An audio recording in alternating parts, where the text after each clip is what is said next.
Heróis do mar, nobre povo, nação valente e imortal, levantai hoje de novo o esplendor de Portugal. Entre as brumas da memória, ó pátria, sente-se a voz dos teus egrégios avós, que há de guiar-te à vitória. Às armas, sobre a terra, sobre o mar. Às armas, pela pátria lutar, contra os canhões marchar.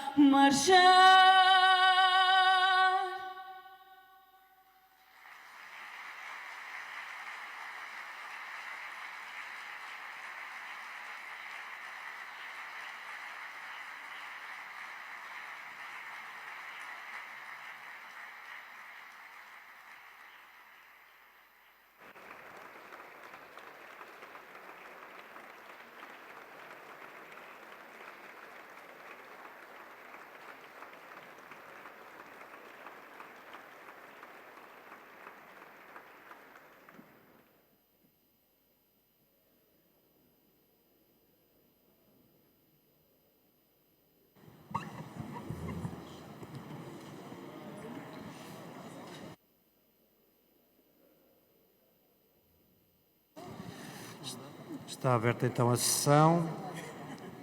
Vamos dar início às intervenções. Para a primeira intervenção, chama o Sr. Deputado Inês Sousa Real, do PAN. Se faz favor.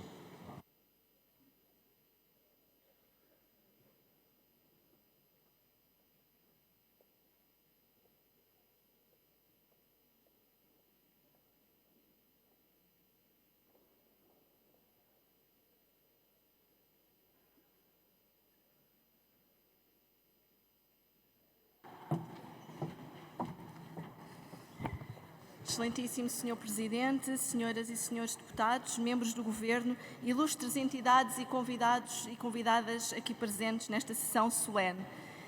Quando em 1822 foi apresentada uma proposta para o direito do voto das mulheres com 6 filhos legítimos, surgiram vozes como a do deputado Borges Carneiros, que dizia que tratava-se do exercício de um direito político e que deles são as mulheres incapazes. Elas não têm voz nas sociedades políticas. Quase um século depois, Carolina Beatriz Ângelo desafiou o sistema, votou e provou que a exclusão feminina era sim uma escolha política e não uma incapacidade. Mas foi apenas mais de 60 anos depois, a 15 de novembro de 1974, que as mulheres portuguesas conquistaram plenamente o direito ao voto. Por isso, hoje, em primeira linha, quero agradecer, em nome não só do PAN, mas de todas e de nós mulheres que estamos na vida pública e política, a coragem e a resistência das mulheres que nos precederam e que permitiram não só o direito ao voto, mas o direito a estar aqui, neste momento, onde estamos, neste hemiciclo.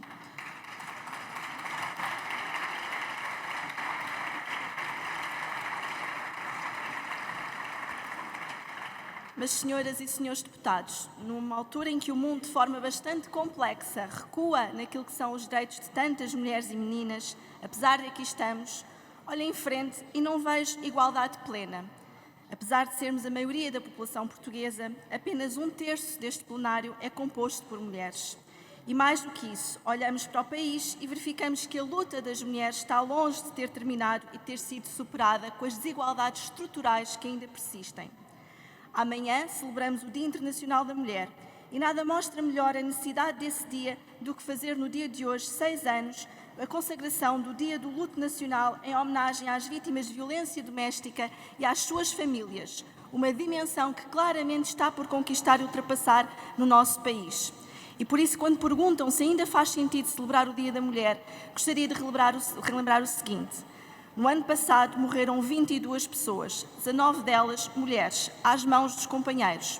No ano passado houve mais de 30.000 ocorrências de casos de violência doméstica. Falamos de mulheres assassinadas, brutalmente espancadas e silenciadas nas suas próprias casas. Um dos maiores flagelos do nosso país que urge combater. E por isso mesmo, senhoras e senhores deputados, a incapacidade de viver também é uma escolha política se não soubermos dar as respostas que estas mulheres precisam. E por isso, nesta cerimónia, termino invocando as palavras não só de Simone de Beauvoir. Porque nada nos limite, nada nos defina, que nada nos sujeite, que a liberdade seja a nossa própria substância, já que viver é ser livre. Vivermos uma vida plena e a liberdade de podermos ser quem somos e, acima de tudo, para tantas meninas e mulheres lá fora que não têm os mesmos direitos que nós temos aqui dentro, que possam viver uma vida livre de violência. Muito obrigada.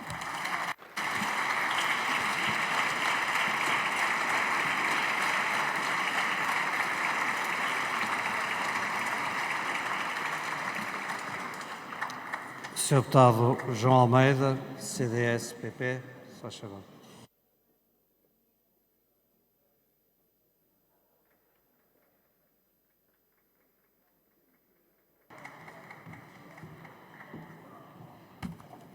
Senhor Presidente, senhoras e senhores deputados, votar é mais que um direito e que um dever. Votar é a concretização da liberdade de poder escolher. Durante muitos anos, parte do país viveu sem ter essa liberdade e essa parte era composta maioritariamente por mulheres. As mulheres viveram durante largos anos com muitos mas e com muitas condições associadas à sua liberdade e aos seus direitos. Graças ao combate a esses mas e à derrota daquelas condições, a universalização do direito ao voto foi conquistada há 50 anos. O CDS orgulha-se de ter feito parte desse combate e dessa concretização. Senhor Presidente, senhoras e senhores deputados, o Código Eleitoral, nos princípios do regime republicano, determinava que o direito ao voto era concedido aos portugueses, mas aos portugueses que soubessem ler, mas aos portugueses que soubessem escrever, mas aos portugueses que fossem chefes de família. Como sabemos, Portugal, nessa época, não tão distante assim, era um país com uma percentagem muito elevada de analfabetismo, em que a maioria dos chefes de família eram homens e uma parte significativa das mulheres era iletrada. O direito ao voto estava, por isso, severamente limitado. Nesta sessão solene, não posso deixar de evocar Carolina Beatriz Ângelo.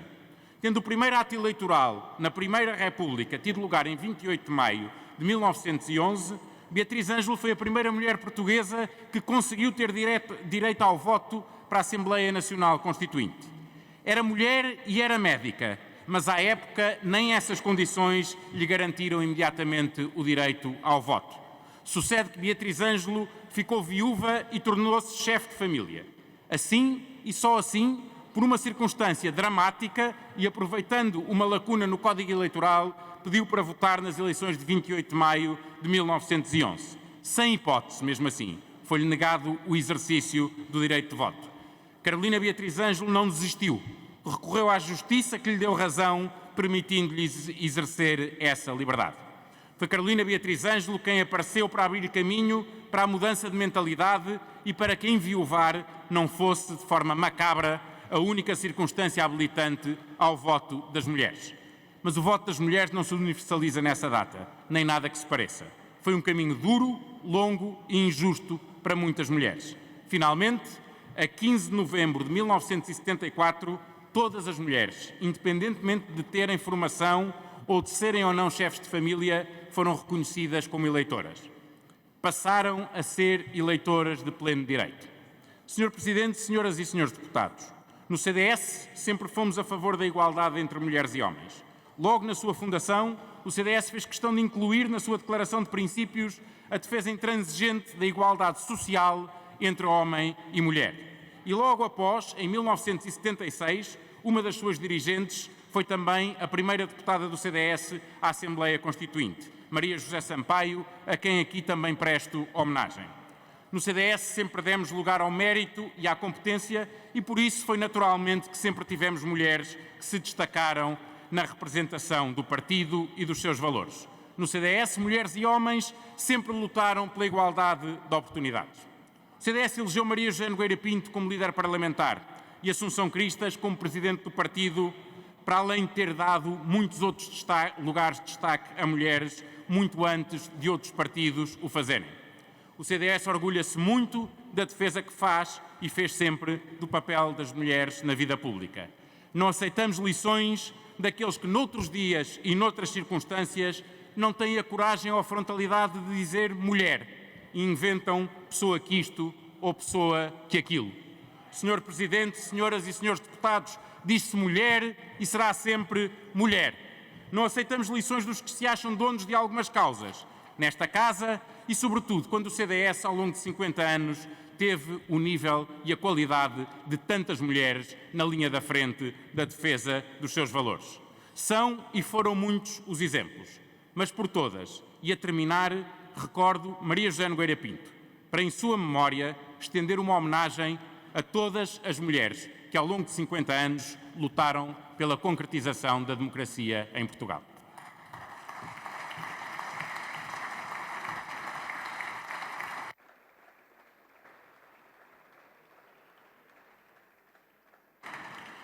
Senhora Deputada Isabel Mendes Lopes, interpretação do livro, faz favor.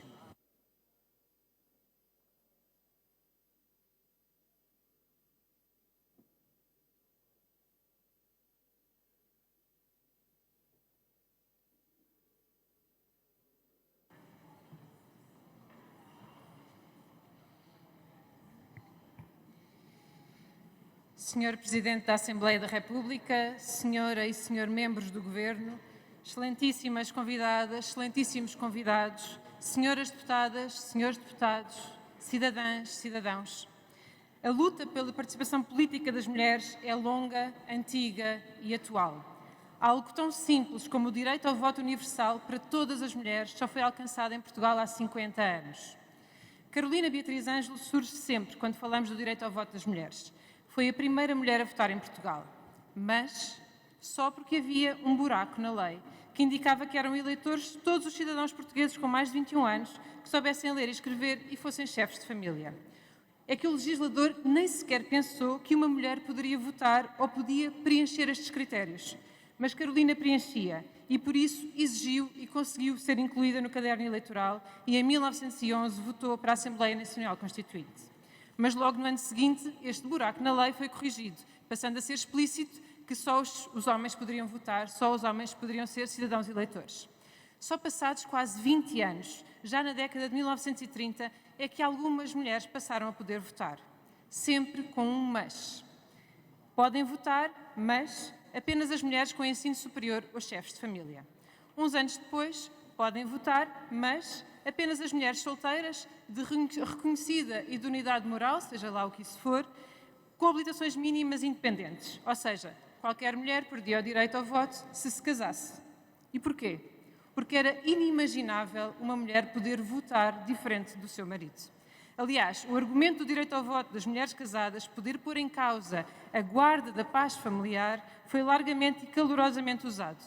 Só em 1946 é que o voto foi alargado a mulheres casadas, mas, e há sempre um mas, se pagassem de contribuição predial mais de 200 escudos, quando aos homens apenas eram exigidos 100. Foi em 1968 que deixou de haver regras diferentes para o voto de homens e de mulheres, passando a poder votar todos os cidadãos portugueses, mas, desde que soubessem ler e escrever. Na lei acabou a discriminação de género, mas na prática não. Num país com uma taxa de analfabetismo tão alta e tão desigual, este mas deixava de fora mais de 30% das mulheres no nosso país. O direito ao voto universal e sem efetiva discriminação de género só foi alcançado há 50 anos, a 15 de abril de 1974, com a aprovação do decreto-lei que permitiu a tantas mulheres votar pela primeira vez nas eleições livres de 25 de abril de 1975. Patroas, criadas, solteiras, casadas, com estudos, sem estudos, todas puderam votar em igualdade e em paridade com os homens finalmente. Contudo, a luta pela participação política não termina no direito ao voto, é muito mais do que isso. E tem sido muito mais do que isso. É a exigência de estar no espaço público, de estar no espaço de decisão e de igualdade. E em igualdade. É a exigência de nos libertarmos das amarras e dos preconceitos com que todos e todas crescemos e que temos enraizado.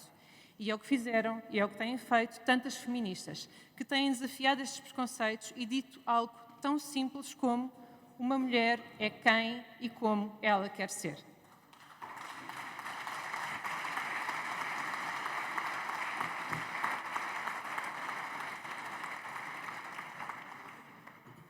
Maria Teresa Horta publicou A Minha Senhora de Mim pela mão de Senu Abcacis. Um livro tão ousado, tão verdadeiro, como é que uma mulher se atrevia a escrever sobre o seu corpo, que Maria Teresa Horta foi espancada na rua por 2 homens. E por isso, Maria Isabel Barreno e Maria Velho da Costa uniram-se a Maria Teresa Horta para escrever as novas cartas portuguesas. Porque se uma mulher incomodava, o que fariam 3 mulheres? E uma outra mulher, Natália Correia, deu-lhes a mão e publicou este livro que incomodou tanto que levou as 3 Marias a um julgamento que gerou movimentos de solidariedade feminista por todo o mundo. Mulheres que dão a mão a mulheres. É também deste dar a mão, deste apoio para libertar amarras e para sermos livres, juntas, que se faz a luta pelos direitos das mulheres. E nós continuamos a precisar desta luta e de reclamar o espaço que também é nosso. Estamos longe de uma verdadeira igualdade, como se vê pelos números aterradores da violência doméstica, pelo número de pessoas que acham normal o homem controlar as finanças da mulher, e arrisco-me a dizer, o voto, pelos que continuam a achar que uma mulher só tem direito a opinar se tiver filhos, pela desigualdade salarial que continua a existir entre homens e mulheres, pelo número ainda baixo de deputadas neste Parlamento. E lamento muito dizê-lo, Sr. Presidente, também pela forma como esta sessão solene foi organizada e está a acontecer. A proposta para assinalar os 50 anos da universalização do direito ao voto das mulheres partiu do LIVRE e foi aprovada por unanimidade desta Assembleia. Não aconteceu 15 de novembro, mas no início de fevereiro ficou acordado que a sessão teria lugar hoje, véspera do Dia da Mulher. Passado um mês, como é que chegamos esta semana e nada estava previsto? Como é que a agenda não foi logo organizada com o Sr. Presidente da República e com o Governo para estarem presentes, como acontece noutras sessões solenes? Como é que não saíram os convites a todas as associações e entidades que lutam diariamente pelos direitos das mulheres e que deviam estar hoje aqui connosco?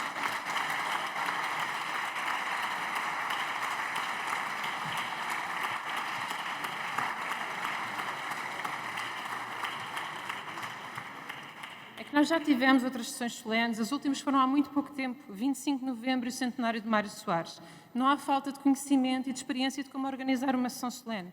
Há sim uma grande falta de consideração por esta sessão e pelos direitos das mulheres.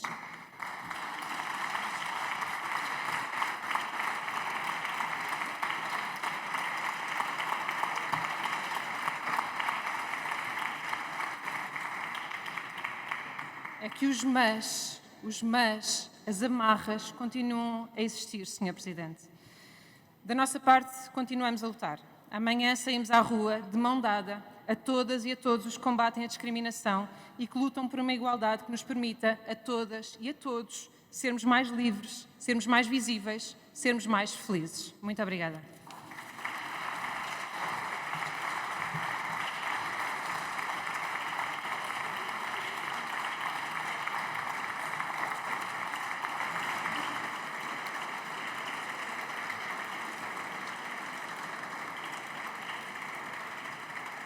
Senhora Deputada Paula Santos, PCP, só favor.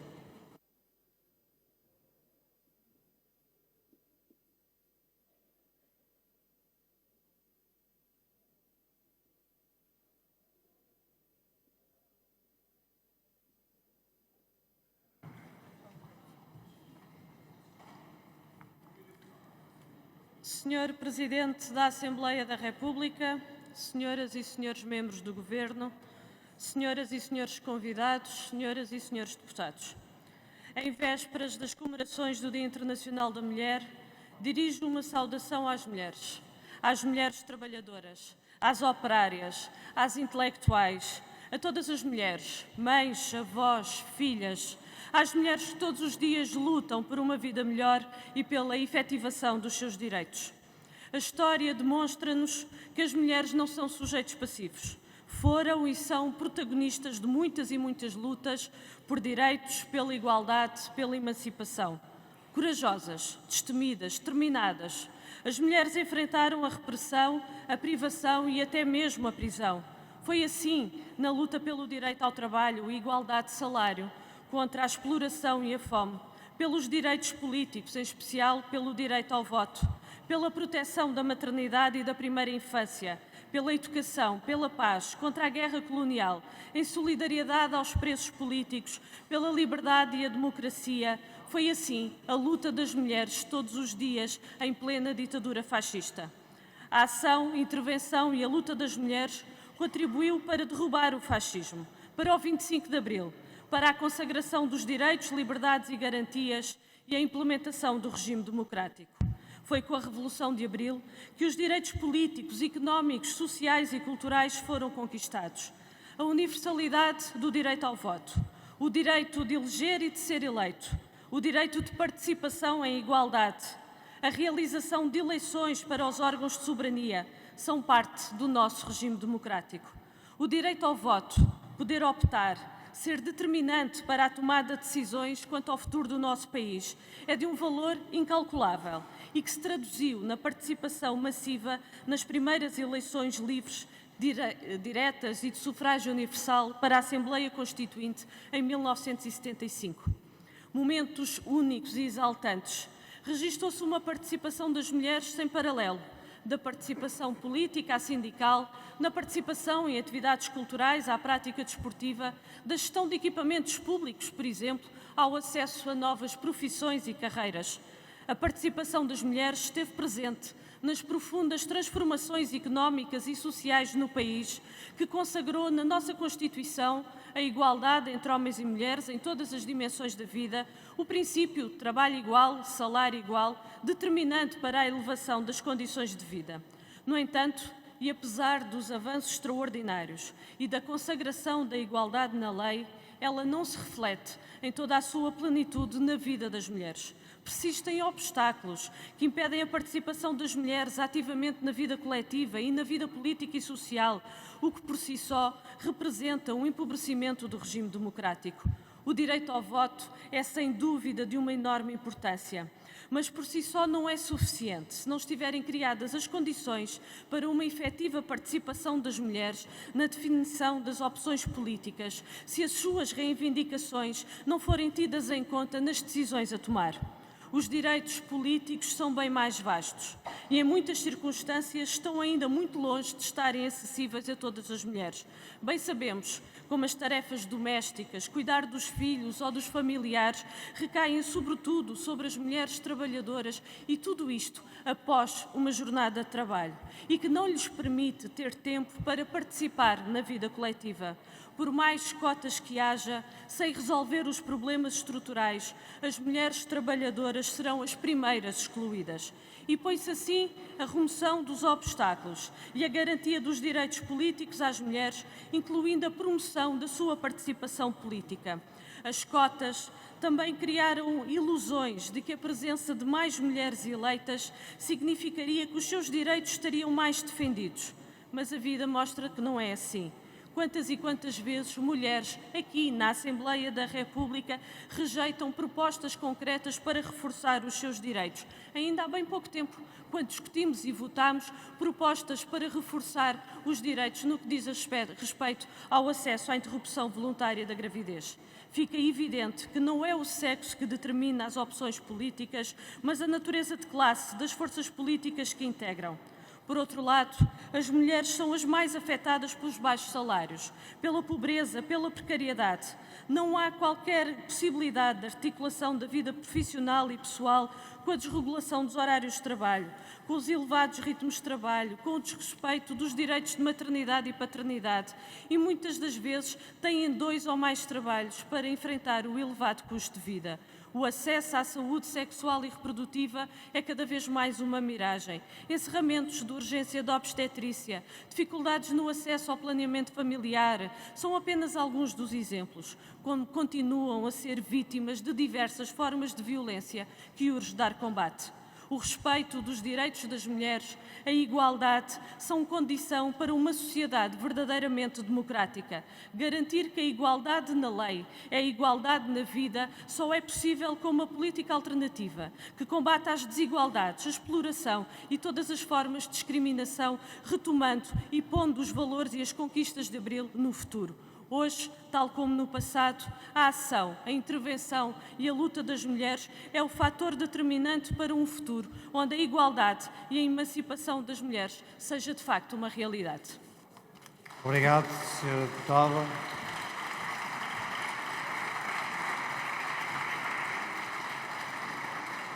Pedia algum cuidado aos seus deputados que estão a ter algumas conversas bilaterais e que perturbam a qualidade de audição de todos os intervenientes. Parece-me que, além do respeito ao orador, também o respeito pela sessão em si, que é solene, deve estar a terem atenção a todos os seus deputados.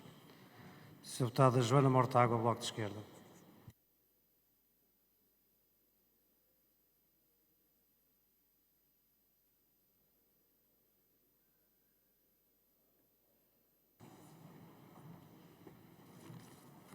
Muito obrigada, Sr. Presidente.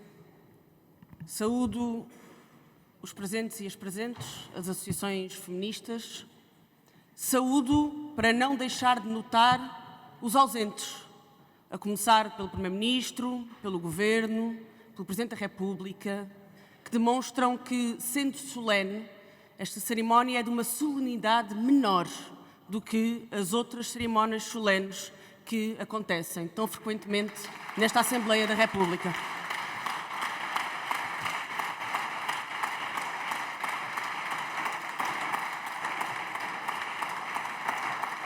Senhor Presidente, senhoras e senhores deputados, no início foi o pecado número 2513. Mas antes recuemos até 1789, ano da Revolução Francesa, que pariu a Declaração dos Direitos do Homem e do Cidadão e com ela selou o paradoxo do liberalismo clássico. O universal masculino, dito gramatical e neutro, era afinal bastante literal. Foram os homens e os cidadãos do sexo masculino quem realmente teve os seus direitos reconhecidos. A humanidade das mulheres foi negada. A Revolução Francesa impôs uma amarga derrota para o feminismo. A presença de mulheres em atividades políticas foi proibida. A consequência era a guilhotina. Segundo Rousseau, haviam transgredido as leis da natureza, renunciando ao seu destino de mães e esposas, querendo ser homens de Estado. Querer ocupar-se dos assuntos coletivos era querer ser homem. O Código Napoleónico garantiu que ainda hoje estamos a expurgar do nosso Código Civil a universalidade do bom pai de família como senhor e medida de todas as coisas. Em resposta, Olympe de Gouges escreveu a Declaração dos Direitos da Mulher e da Cidadã. Acusada de traição à pátria, foi condenada à morte e decapitado aos 45 anos de idade. Crime número 2513. Muitas mulheres, como ela, escreveram a história em tinta e sangue, mas foram ativamente apagadas dela. No século XIX, a pensadora Flora Tristan descreveu de forma ímpar este apagamento, e cito: "O padre, o legislador, o filósofo trataram a mulher como uma verdadeira pária. A mulher é a metade da humanidade, mas foi colocada fora da igreja, fora da lei, fora da sociedade. O padre diz-lhe: mulher, tu és a tentação, o pecado, o mal, representas a carne, és a corrupção e a podridão. O legislador diz-lhe: mulher, por ti própria tu não és nada como membro ativo da humanidade. Se quiseres viver, que sirvas de anexo a teu senhor, mestre, o homem." Muitas mulheres participaram em todas as revoluções. Conhecemos o nome de muito poucas. Revoluções que prometeram a igualdade. A Revolução Americana, de 1776, a Revolução Francesa, a Revolução Portuguesa, de 1910, a Revolução Russa, de 1917. 4 revoluções, 3 traições. Só uma delas reconheceu a plena igualdade civil entre homens e mulheres. A Revolução Russa reconheceu a igualdade e, por isso, Alexandra Kollontai tornou-se a primeira mulher num Estado moderno a pertencer ao governo. Poucos anos antes, em Portugal, a Primeira República também foi conquistada por homens e mulheres. Teve até uma mulher por símbolo, mas traiu o feminismo sufragista a quem os republicanos tinham jurado lealdade. Quando Carolina Beatriz Ângelo quis fazer valer essa jura e se apresentou para votar enquanto chefe de família, rapidamente se apressaram a mudar a lei para manter as mulheres fora do voto e da eleição. O tal universal masculino voltava a ser literal e nada neutro. A República que destratou as mulheres e destratou os trabalhadores e as trabalhadoras só se fez frágil, e frágil caiu perante o golpe reacionário. A ditadura do tradicionalismo católico destruiu as organizações feministas da Primeira República e a própria memória das suas lutas, quebrando violentamente a transferência de testemunho entre gerações de mulheres em luta pela liberdade. A Constituição de 1933 estabelecia uma igualdade perante a lei, mas uma exceção quanto às mulheres que era justificada com as diferenças da sua natureza e o bem da família. Acreditava-se então que a intervenção das mulheres na família iria colocar o modelo tradicional de família. A ideologia de género do Estado Novo permitiu a eleição de mulheres, sim, mas apenas 3, solteiras e diretamente escolhidas por Salazar para intervir, e cito, pela ação moralizadora da mulher cristã, pela doçura das suas palavras, pela correção das suas maneiras, pela persuasão das suas lágrimas. Nessa ideologia em que metade da humanidade está condenada a tropeçar na virtude e a outra metade na imoralidade que a corrompe, a lei eleitoral de 1933 daria direito de voto apenas às mulheres com reconhecida idoneidade moral. Um teste duro para existências tão impuras como viriam a ser as de Natália Correia ou de Maria Teresa Horta. Delito 2513. A partir de 1968, o direito de voto estaria alargado, mas apenas às mulheres escolarizadas, que é uma maneira um pouco mais hipócrita de chegar ao mesmo fim, que é negar o voto às mulheres. Só em 1974, a Revolução de Abril reconheceu o sufrágio universal para as mulheres, iluminando um caminho de conquistas de igualdade que agora cumpre 50 anos. Cada uma dessas lutas fez contra a estrutura de repressão e a ideologia de género do Estado Novo, da qual todas as desigualdades e violências persistentes são tributárias.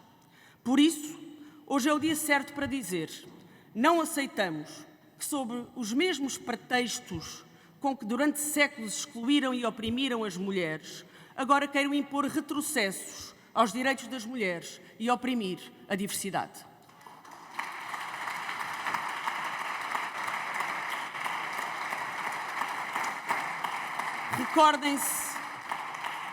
Recordem-se sempre do número 2513, o número de recenseamento com que Carolina Beatriz Ângelo exerceu o seu direito de voto na Assembleia Eleitoral de Arroios em 1911. O número do nosso maior crime, o nosso mulheres, será sempre aquele que nos faz avançar, a rebeldia. E é precisamente por isso que nunca podemos desistir dela. Submissas nos querem, rebeldes nos terão. Viva Carolina, viva o 8 de março, viva a luta das mulheres!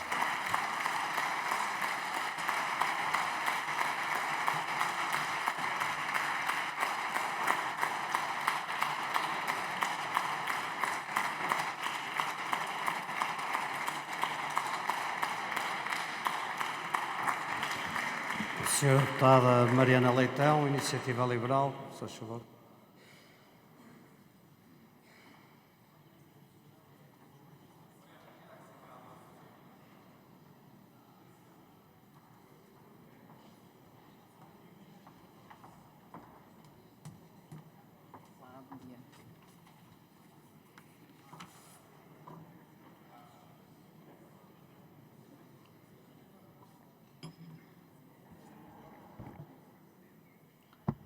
Senhor Presidente, senhoras e senhores deputados, senhores membros do Governo, há 50 anos as mulheres portuguesas conquistaram um direito fundamental que nunca lhes deveria ter sido negado: o direito de votar em plena igualdade com os homens.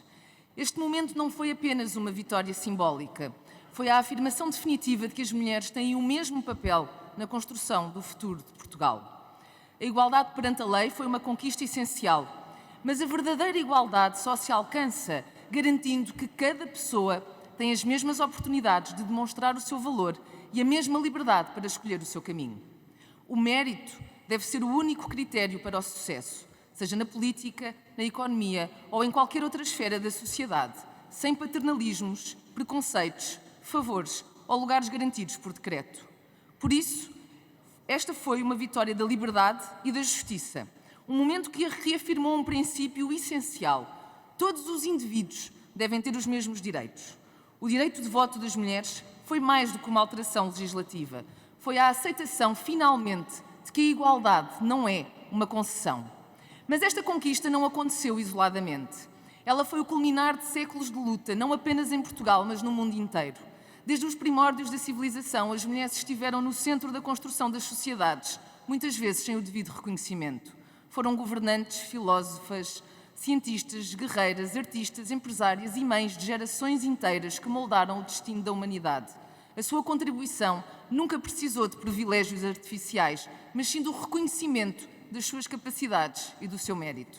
Através destas contribuições inegáveis, durante séculos, apesar destas contribuições inegáveis, durante séculos as mulheres foram mantidas à margem e enfrentaram inúmeras barreiras impostas por normas sociais, religiosas e políticas que limitaram a sua autodeterminação. Desde o direito ao voto até ao direito de frequentar universidades, de trabalhar sem a autorização de um marido ou do pai, de gerir o seu próprio dinheiro e de decidir sobre a sua vida familiar e reprodutiva, cada avanço foi alcançado através de uma luta constante contra as estruturas de poder que as mantinham numa posição inferior.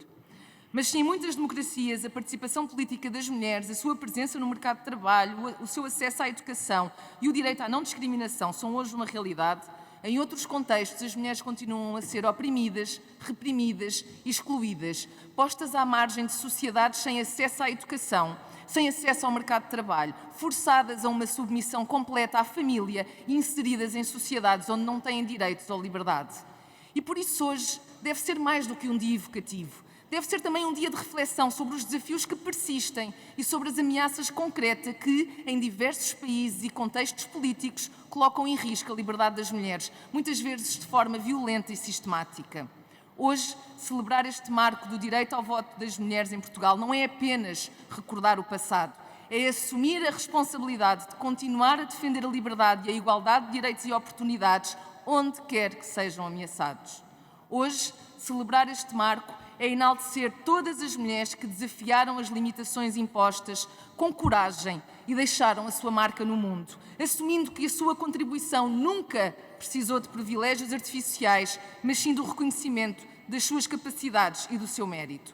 Hoje, celebrar este marco é a reafirmação do nosso compromisso com um país onde cada cidadão, independentemente do seu género, origem social ou das suas escolhas pessoais, possa concretizar o seu potencial sem amarras, sem barreiras artificiais e sem imposições. A luta pela igualdade de oportunidades é legítima e necessária, mas não é uma luta por leis, estatísticas ou discriminações positivas. É uma luta pela mudança de mentalidades, pelo reconhecimento de que a igualdade e a liberdade é para todos, pela garantia de que não há barreiras à entrada, que não há preconceitos a travar a ambição e que ninguém é julgado pelo seu género, mas sim pela sua competência. A democracia é mais forte quando todas as vozes contam. E há 50 anos Portugal tornou-se mais livre porque finalmente reconheceu o que sempre deveria ter sido evidente. As mulheres não são apenas parte da sociedade, são protagonistas do seu futuro. Muito obrigada. Obrigado, Sr. Deputado.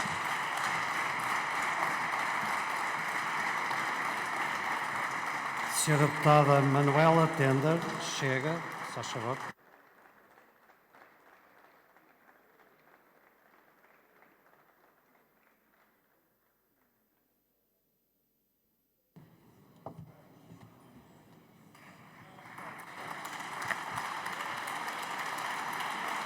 Senhor Presidente, senhoras e senhores deputados, senhores membros do Governo, senhoras e senhores convidados. Evocamos hoje os 50 anos da universalização do direito das mulheres ao voto em Portugal e congratulamo-nos com a justa conquista deste direito cívico e político vedado durante tanto tempo às mulheres. Os debates nas instituições nacionais sobre esta matéria, acessíveis nas atas das assembleias e com ecos na imprensa, evidenciam um preconceito hoje inaceitável sobre a capacidade eletiva e a competência para o exercício do voto responsável e consciente por parte das mulheres. Em 1822, o deputado Borges de Barros apresentou a proposta para o direito de voto das mulheres com 6 filhos legítimos. Hoje a excluiria quase todas. Considerando que às mães não se deve negar o direito de votar naqueles que devem representar a nação, pois que ninguém dá mais ao país do que quem lhe dá os seus cidadãos.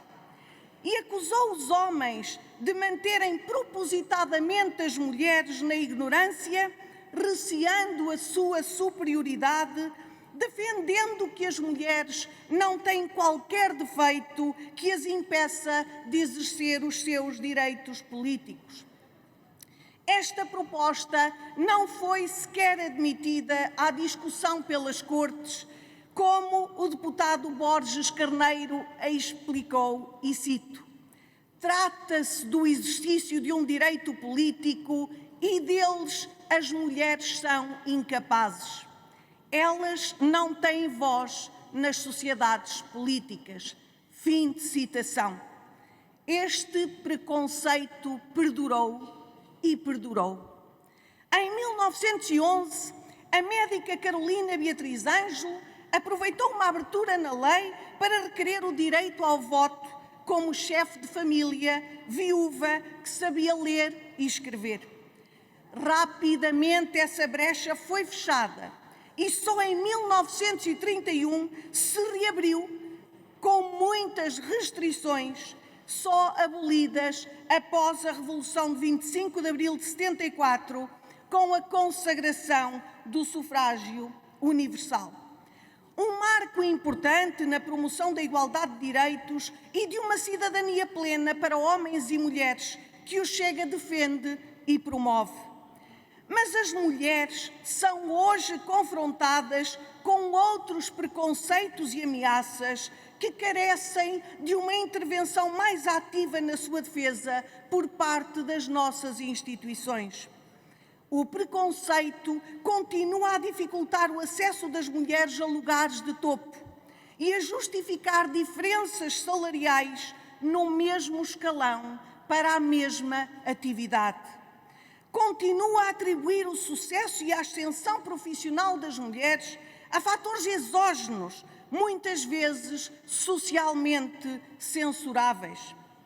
Continua a justificar a dispensa inqualificável de mulheres grávidas ou lactantes e a preterição de mulheres porque podem engravidar e ter de faltar para acompanhar os filhos. O preconceito sobre os papéis sociais continua a castigar as mulheres, dificultando a conciliação da atividade profissional com a vida pessoal e familiar.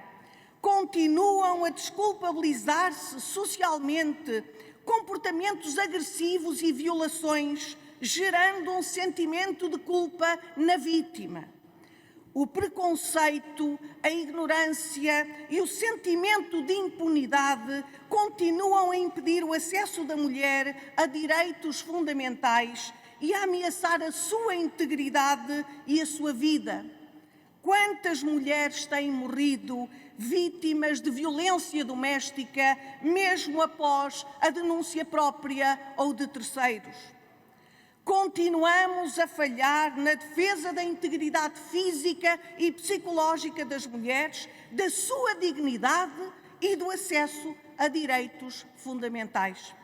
Continuamos demasiado condescendentes com comportamentos condenáveis e atentatórios dos direitos das mulheres. A segurança da mulher fica comprometida quando alguns partidos e governos criam condições para uma imigração descontrolada com prevalência de origens e culturas que não respeitam a integridade e os direitos das mulheres, expondo as portuguesas a ameaças no seu próprio país. Senhoras e senhores deputados, muitas das mulheres que votaram pela primeira vez há 50 anos, dedicaram a vida à família, apoiando ascendentes e numerosos descendentes, ou iniciaram a atividade laboral aos 10 ou aos 12 anos e hoje oferem uma pensão de miséria incompatível com uma vida digna. Hoje, como ontem, as mulheres continuam a ter dificuldades no acesso a direitos fundamentais. Temos a responsabilidade de mudar isto. O Chega reafirma aqui o seu compromisso e determinação na luta por uma efetiva igualdade de direitos. Disse: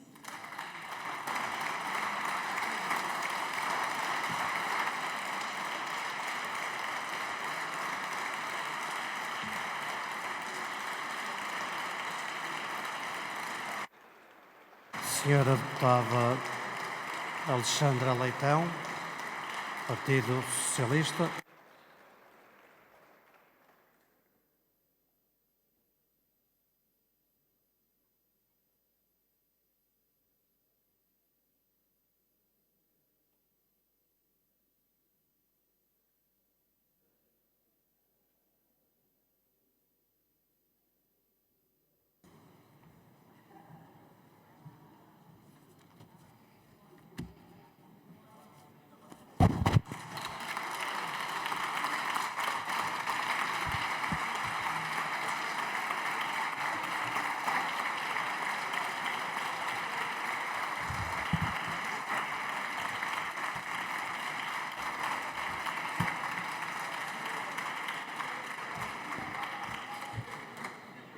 Senhor Presidente, senhoras e senhores deputados, encontramos-nos hoje aqui, nesta Assembleia da República, para celebrar os 50 anos da universalização da concessão do direito de voto às mulheres em Portugal.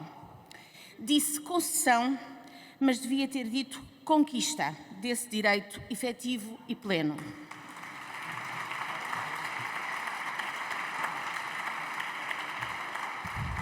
O direito de voto pleno para as mulheres foi conquistado pelas mulheres e homens que se juntaram espontaneamente aos militares para fazer a Revolução do 25 de Abril, que nos trouxe a democracia, eleições livres, igualdade e liberdade.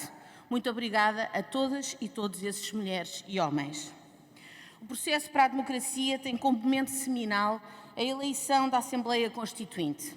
Mas esse momento só seria verdadeiramente livre e democrático se a Assembleia que aprovou a Constituição fosse eleita por sufrágio universal, direto e secreto.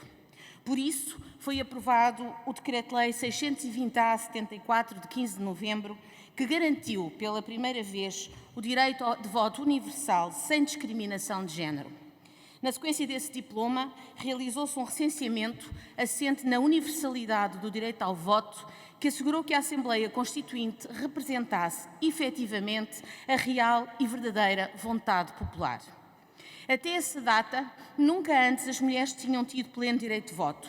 Já relembrada aqui, em 1911, Carolina Beatriz Ângelo foi a primeira mulher a votar, porque a lei não especificava que apenas os cidadãos do sexo masculino tinham capacidade eleitoral, mas sim todos os cidadãos portugueses com mais de 21 anos que soubessem ler e escrever e fossem chefes de família, requisitos que Carolina Beatriz Ângelo reunia.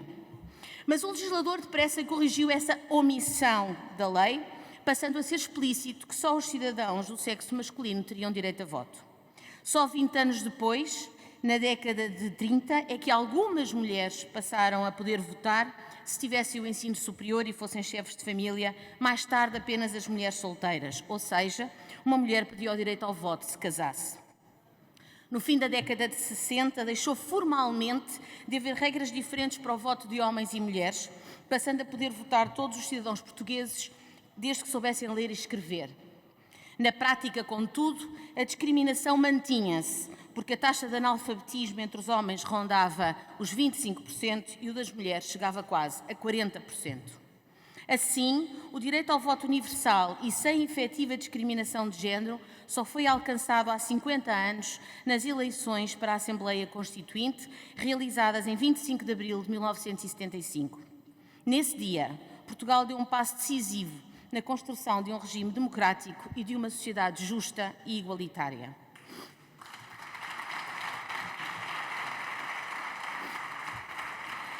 Citando Maria Velho da Costa, uma das Três Marias, no seu magistral poema Revolução e Mulheres, elas dobraram em quatro um papel que levava dentro uma cruzinha laboriosa.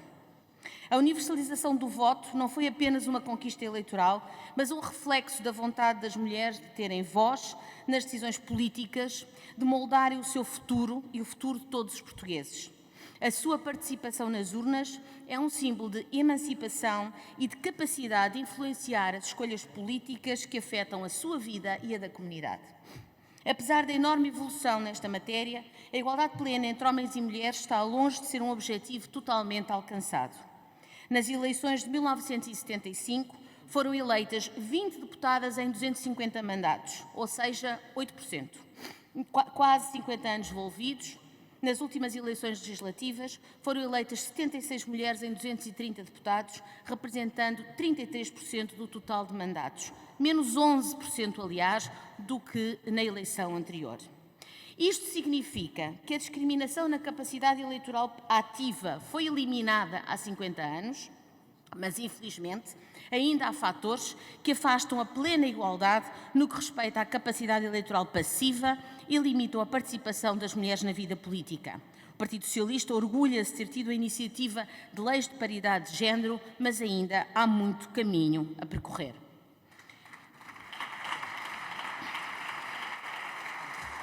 Sr. Presidente, senhoras e senhores deputados, no dia em que evocamos os 50 anos da universalização do direito das mulheres ao voto em Portugal, é preciso celebrar, mas também fazer alertas. A misoginia está a crescer. Este mesmo Parlamento é muitas vezes palco disso mesmo.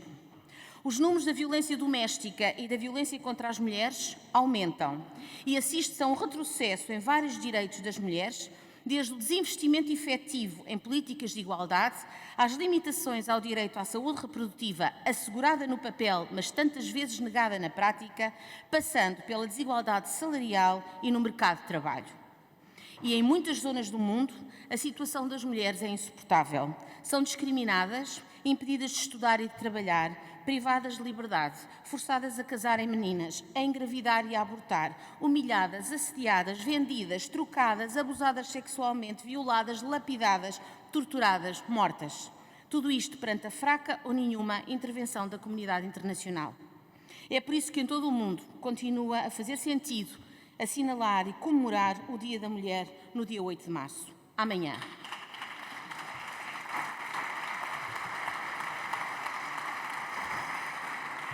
Este é, portanto, um momento de celebrar, mas também de reafirmar o nosso compromisso com a promoção da igualdade de género em todas as suas dimensões. Temos de continuar a trabalhar para que as mulheres sejam eleitoras e eleitas, mas também, cada vez mais, protagonistas das decisões que moldam o nosso país. Porque sem igualdade não há liberdade, porque sem igualdade não há democracia. Muito obrigada. Obrigado, Sr. Deputado.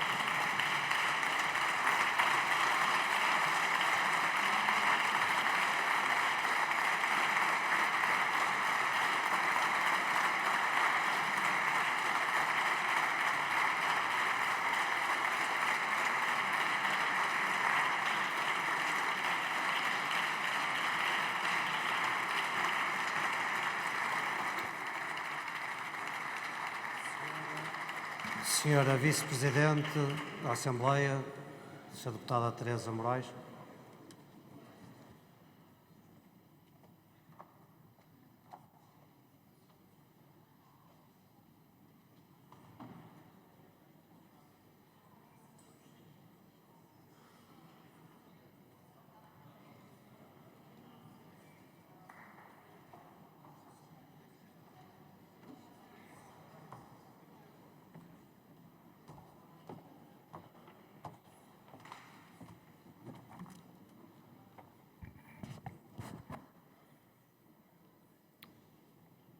Sr. Presidente, Sr. Secretário de Estado Adjunto e dos Assuntos Parlamentares, Sra. Secretária de Estado da Igualdade, ilustres convidadas e convidados, senhoras deputadas e senhores deputados.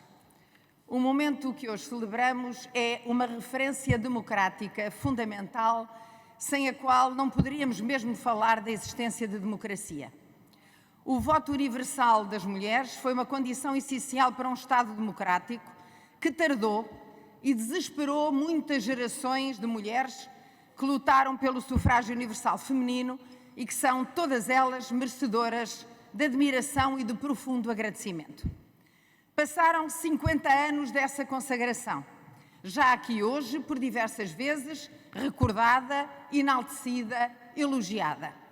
É por isso um bom momento para uma breve reflexão sobre o ponto a que chegamos. Onde estamos nós no que respeita aos direitos das mulheres 50 anos depois? O percurso que fizemos foi o caminho das pedras, em que cada uma delas foi ultrapassada a custo. E algumas delas insistem mesmo em não nos sair da frente. 50 anos depois, com conquistas inegáveis e avanços notáveis, não estamos, porém, em nosso entender, onde 50 anos de democracia e de igualdade formal nos deveriam ter conduzido. O princípio da igualdade constitucionalmente consagrado e a concreta e específica igualdade entre homens e mulheres, elevada a tarefa fundamental do Estado, no artigo 9º, a linha H da Constituição, se preceituam a igualdade, não asseguram por si só a igualdade real entre mulheres e homens, tarefa claramente imperfeita. E se esta igualdade formal não é ainda a igualdade inteira, há que continuar a lutar por ela no dia-a-dia do legislador, do exercício do poder executivo e de todos os poderes relevantes na sociedade. O país e o mundo, senhoras e senhores deputados, não precisam do regresso de soft girls. Precisam de mulheres independentes, capacitadas, interventivas e lutadoras.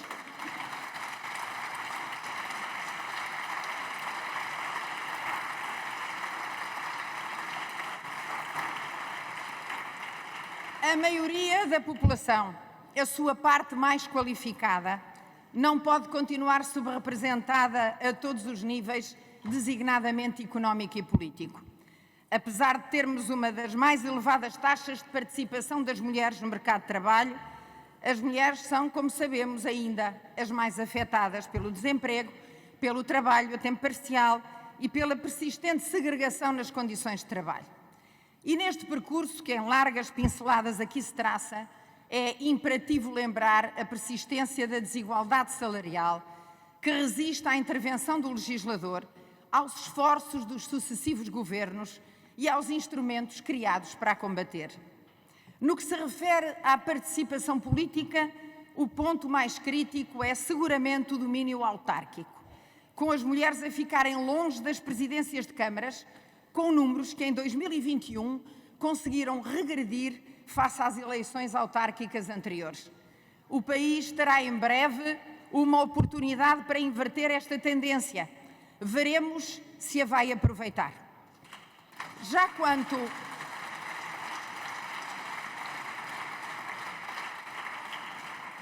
quanto à composição dos governos, os números revelam que os executivos evoluíram melhor do que o Parlamento, tendo o atual governo 40,7% de mulheres na sua composição entre ministras e secretárias de Estado. Mas olhemos então brevemente para dentro, para o Parlamento. E não faltarão exemplos de que a igualdade no exercício da ação política tem muito por onde melhorar. As mulheres eleitas nesta legislatura, como já aqui foi lembrado, representaram à data da sua eleição 33% dos eleitos, apesar das imposições da Lei da Paridade. Por outro lado, continuamos a verificar uma subrepresentação das mulheres em comissões parlamentares em áreas de soberania e em delegações parlamentares e em instituições internacionais, como a União Interparlamentar ou a Assembleia Parlamentar da NATO. Veja-se o exemplo da Comissão de Defesa Nacional, com 19 deputados e 3 deputadas efetivas, ou a delegação parlamentar da NATO com 13 homens e uma mulher.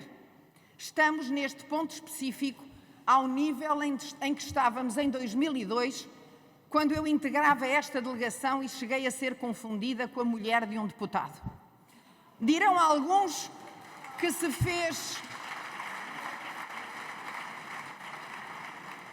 Dirão alguns que se fez um bom caminho, que já nada é como de antes, pois eu tomo a liberdade de considerar que este percurso tem sido demasiado longo e demasiado lento e que nos trouxe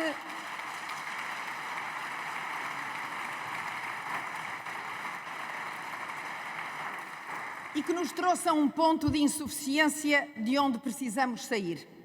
E por isso sugeri que em Conferência de Líderes se discutisse a forma como se compõem as comissões parlamentares e as delegações externas da Assembleia da República. Naturalmente que alguns dirão, e com razão, que tendo sido eleitas nesta legislatura apenas 76 deputadas dos 230 parlamentares, elas não podem estar em todo o lado. Mas para isso existe uma solução, que não sendo certamente consensual, é o passo que nos falta dar para a verdadeira paridade. Sejamos mais exigentes na representação mínima obrigatória de mulheres e de homens nas listas eleitorais e o problema resolve-se.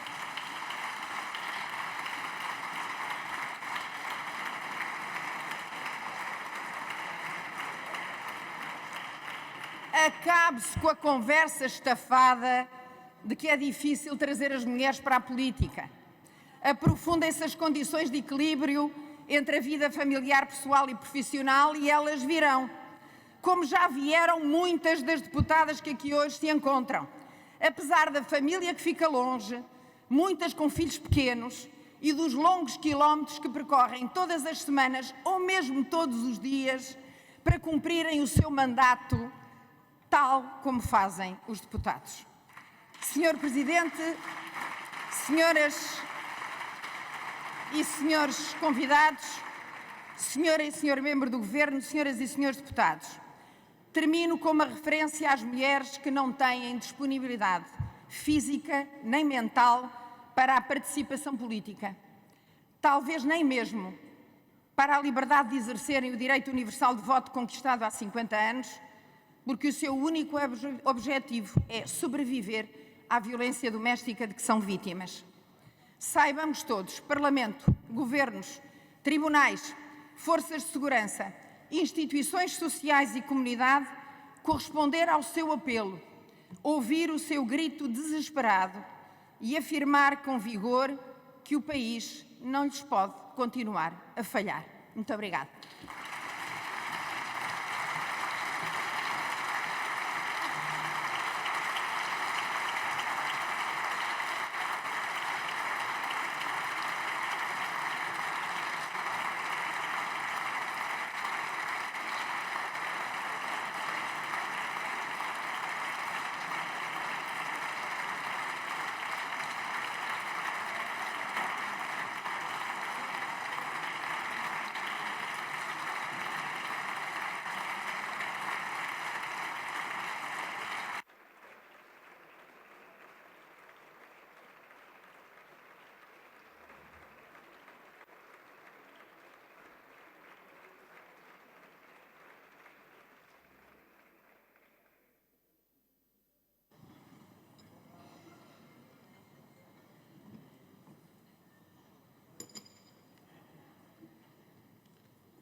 Senhoras e senhores membros do Governo, senhoras e senhores representantes dos tribunais superiores, autoridades civis, militares e religiosas, senhoras embaixadores e senhores embaixadores, ilustres convidadas e convidados, senhoras e senhores deputados. Em democracia não importam apenas as nossas diferenças, as nossas distâncias. Importa também o que nos une, o chão comum que pisamos, as conquistas comuns que celebramos, os direitos e os deveres, os princípios e os valores, as leis e os processos, os pactos e os progressos, os heróis, as heroínas e tudo mais que dá sentido à nossa marcha. Em democracia não interessa só o que é urgente, a agenda do dia, a agitação do momento, as manchetes dos jornais. Interessa também, e porventura, sobretudo, o que fica, independentemente dos governos, das maiorias ou dos ciclos eleitorais. É isso que celebramos hoje nesta sessão. Celebramos o sufrágio universal feminino. Mas não só. Celebramos a democracia no seu sentido mais autêntico, porque a democracia, para o ser, tem de ser para todos. Os meus direitos ficam beliscados se a minha mulher e as minhas filhas não forem cidadãs de pleno direito. As minhas prerrogativas cívicas ficam limitadas quando outros, no meu país, a elas não têm acesso. A minha liberdade de expressão deteriora-se quando outros, ao meu lado, são pedidos de a exercer na plenitude. A qualidade do regime fica prejudicada quando os partidos não querem ou não conseguem mobilizar os melhores, mobilizar as melhores. Por isso, esta sessão solene é mesmo e tem de ser de todos. Não é propriedade do wokismo, nem pertença do populismo.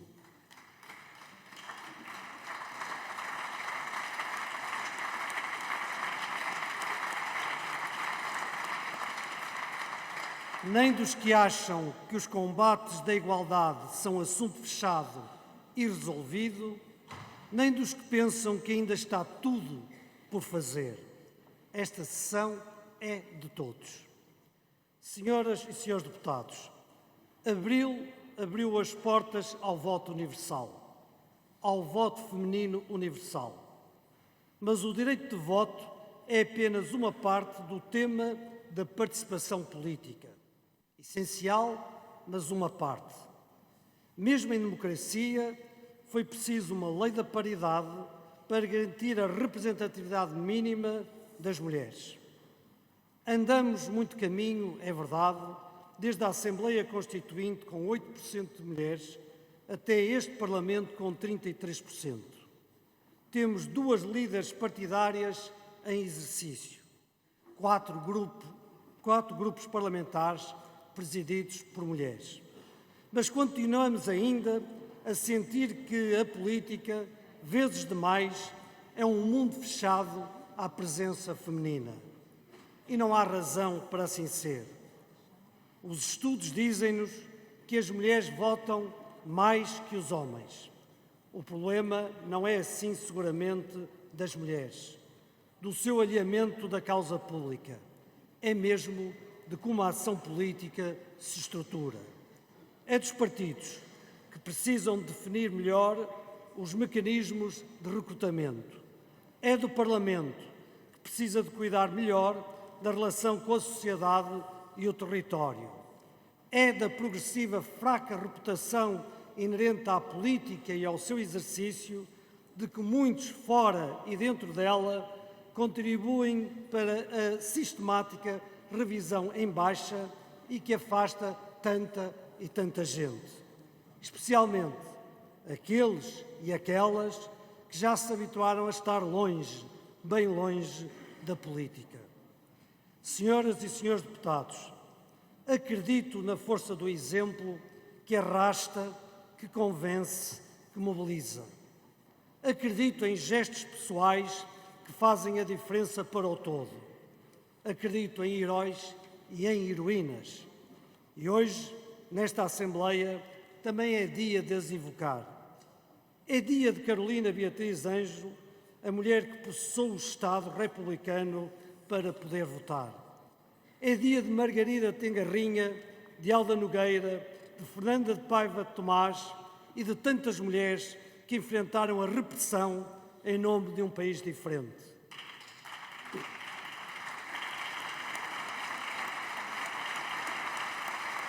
É dia de Maria Teresa Horta, das Três Marias, e de Natália Correia, Sofia e Amália, mulheres insubmissas que usaram a cultura como arma de construção de um país.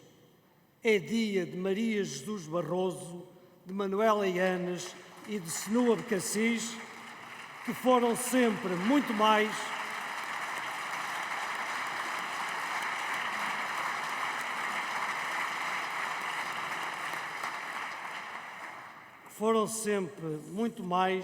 do que grandes mulheres ao lado de grandes homens.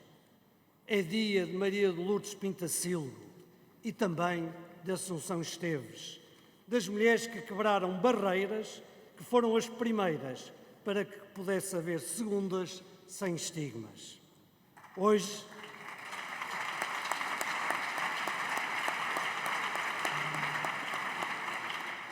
é dia de Maria José Nogueira Pinto e de Helena Roseta, de Luísa Apolónia e de Assunção Cristas, de Maria de Belém Roseira e de Catarina Martins, de Zita Seabra e de Manuela Ferreira Leite, de Vera Lagoa e de Teresa Patrício Gouveia, de Odete Santos e de Leonor Beleza. É dia de todas as mulheres cujo direito a voto ninguém pôs em causa ou põe em causa. E que hoje todas podem olhar para esta casa e encontrar, igualmente, dezenas de mulheres de grande valor nos diferentes quadrantes políticos aqui representados. Senhoras e senhores deputados, quem havia de dizer há 50 anos que andaríamos tanto caminho, que o faríamos juntos, com consenso entre os partidos e na sociedade civil? Quem havia de dizer que aqui estaríamos, 50 anos depois, mais próximos do que este assunto passa a ser um não assunto, cada vez mais óbvio, cada vez mais consensual. O que dizemos hoje ao país e a todas as mulheres é que continuaremos a trabalhar para que assim seja. O caminho não está todo feito. A causa da igualdade não está inteiramente adquirida. Mas hoje é mesmo dia de celebrar e é isso que fazemos, disse.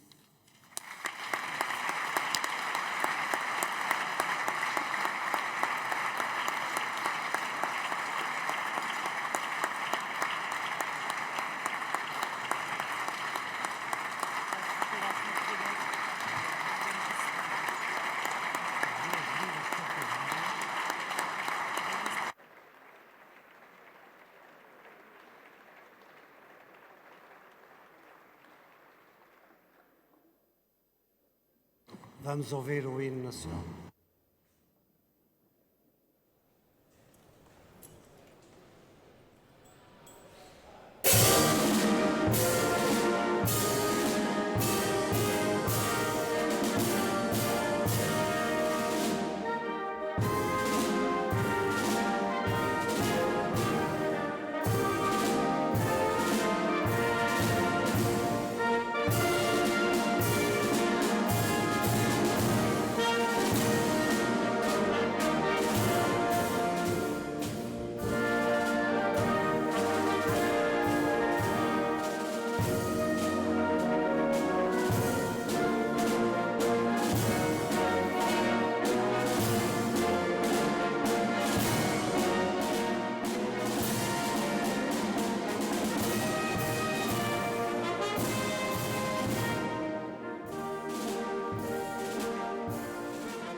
Está encerrada a sessão.